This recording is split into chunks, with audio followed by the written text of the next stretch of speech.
Aliás, a história de vida do Dr. Pedro Choi é ao contrário do que a maioria das pessoas imaginam. Verdadeiramente impressionante. Um menino que outrora teve uma infância de pobreza em Almeirim tem hoje um império, um verdadeiro império na área da medicina chinesa. Vamos receber com um grande aplauso este homem tão inspirador, Dr. Pedro Choi.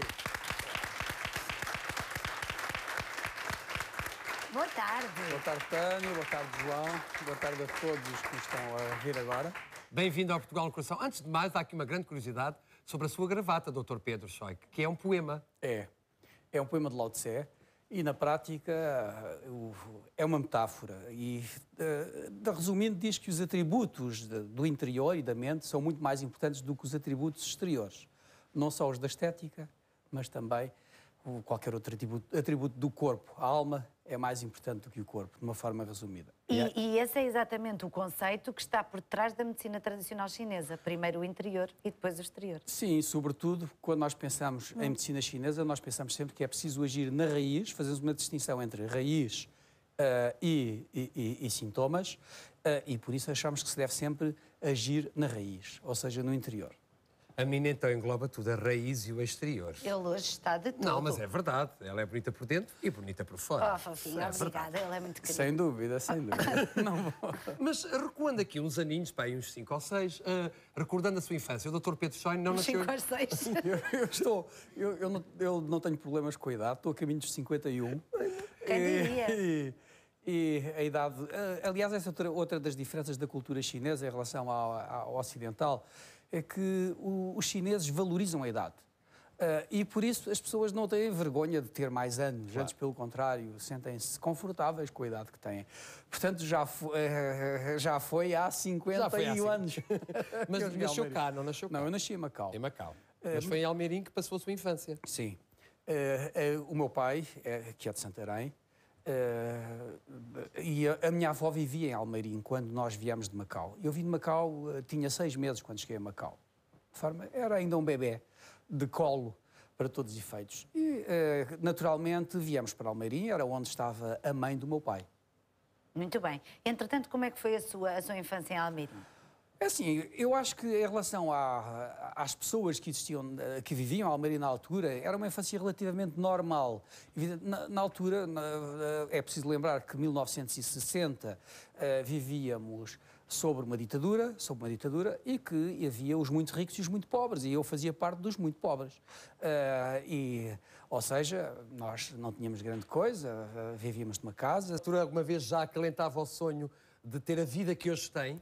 Ou nunca pensou nisso? Eu nunca pensei nisso, nesse sentido. Embora eu nasci com vocação para tratar.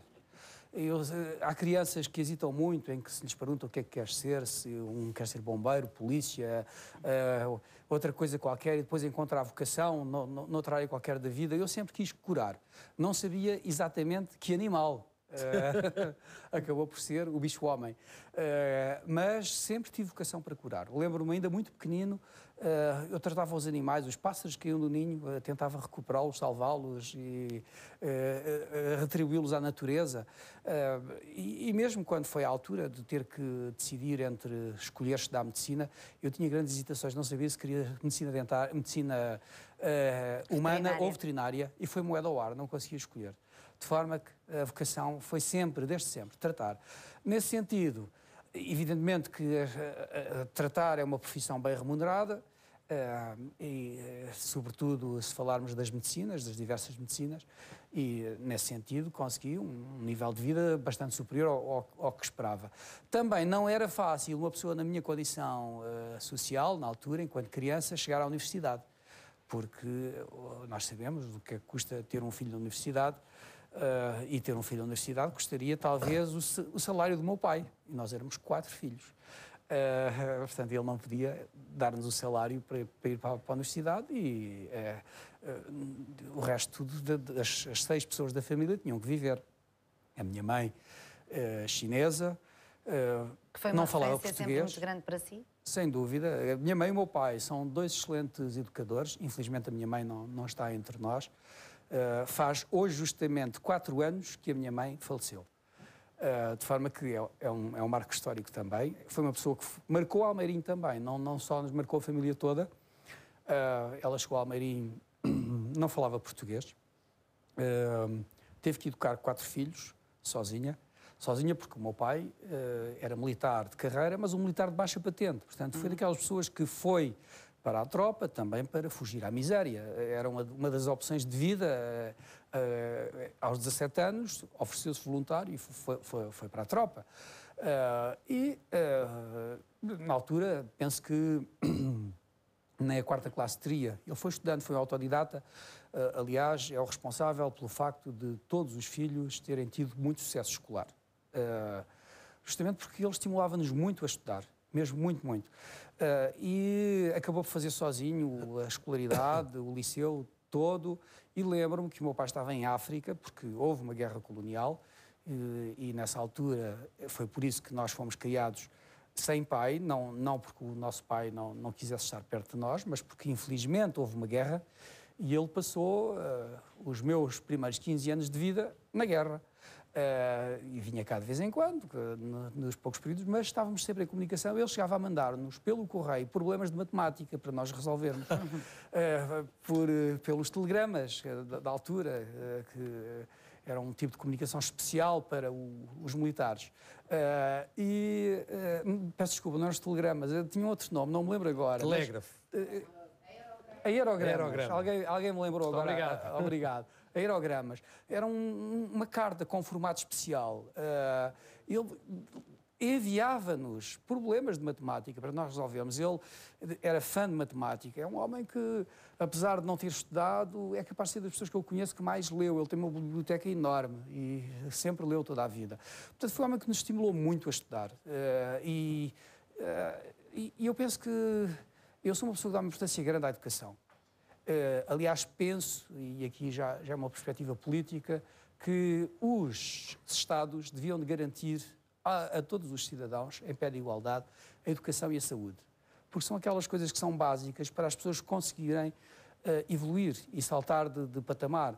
Senão não podemos falar de nenhuma espécie de direito à competição ou à igualdade, aquela que é protagonizada pelas constituições de todos os países da Europa, o direito à igualdade.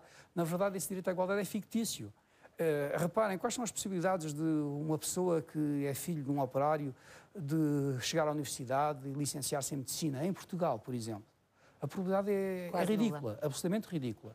Porque as pessoas não têm condições económicas suficientes para ter acesso à informação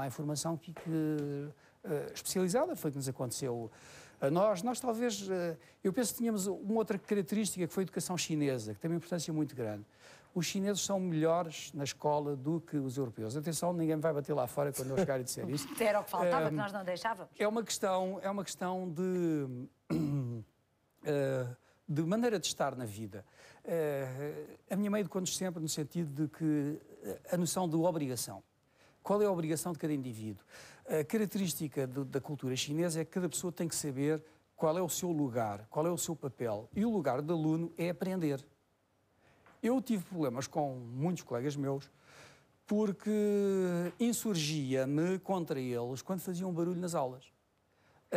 Justamente, é claro que me chamavam graxista, mas a minha intenção não era agradar ao professor, a minha intenção era aprender. Eu estava lá para aprender, era o meu trabalho, eu tinha que aprender.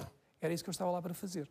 Eu penso que essa conjugação, esse cocktail de fatores, por um lado um pai com a noção de que era necessário evoluir em termos culturais, por um lado uma mãe que nos educava para ser eficientes, para ser eficazes, e devo dizer-vos que poderia não haver dinheiro para brinquedos, e não havia, claro, os nossos brinquedos eram feitos por nós. Podia não haver dinheiro para comer, refirmo, não passámos fome, no sentido em que havia sempre os bens, as coisas básicas, arroz, ovos, leite, essas coisas haviam. Lembro-me de, na minha infância em Almeirim, de ir buscar o leite à leiteira, que ordenhava a vaca na nossa frente.